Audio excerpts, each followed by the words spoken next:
exhibit with them.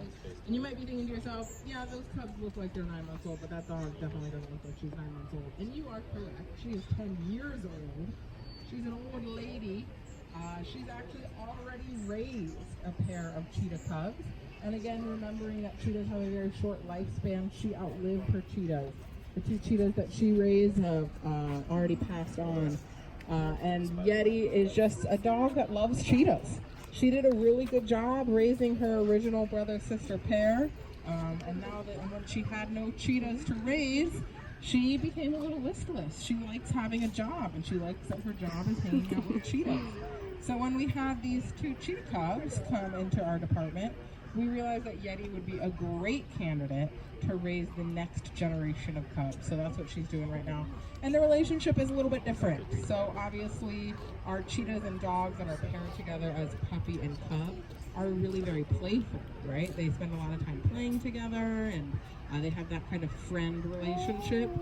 Now Yeti will still play with the cubs every now and again. I mean, she definitely gets her zoomies and runs around when she wants to. But the relationship is different. She's almost more of like the Nana, who's there keeping tabs on them. If they get scared, they can turn to her for reassurance.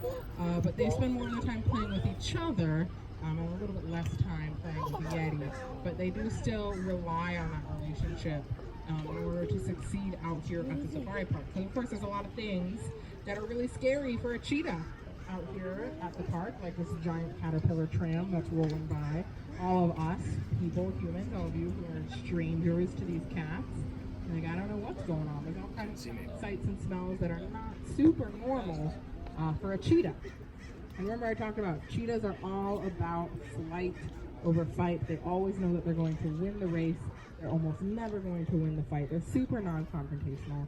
We like to call them the scaredy cats of the Serengeti, but we say that endearingly because we love them. So pairing them with a dog is a really, really helpful way to bolster the confidence of our cheetahs that are out and about doing presentations and interacting in the human world.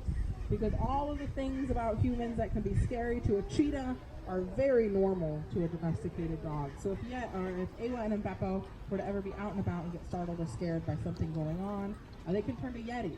And as long as Yeti is cool, calm, and collected, then they know that they can be too. I always like to point out that Yeti or any of our dogs still do have the ability to get scared if something is truly scary. For instance, one of our dogs, Willow, is very scared of thunderstorms.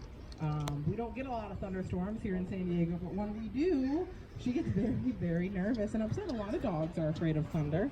And now our cheetah is, of course, also afraid of thunderstorms because she heard this big loud noise. She looked at her dog for reassurance, and her dog was super scared. So then she was like, okay, I really should be scared of this, huh? And it's actually that helps further that bond even more because it helps the cheetah see that the dog can get scared of certain things, so that when the dog isn't scared, it's all the more reassuring. So then our cheetah is like, okay, my dog is calm. She wasn't calm last night when it was thundering, but she's calm right now, so that means I shouldn't be scared. And it really helps our cheetahs succeed as animal ambassadors. It looks like Awa and Beppo have made their way into the moat, but they'll probably be running up and about in just a minute. But you can always look at Yeti.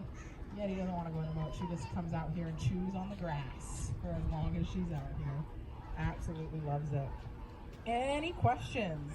I just talk about cheetahs all the time, but I'm happy to take any questions that any of you might have about the cubs, about cheetahs in general.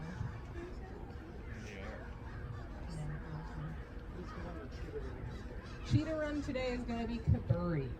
Kaburi is one of our adult males. He's 9 years old. Again, remembering cheetahs usually only live 6 to 8 in Africa.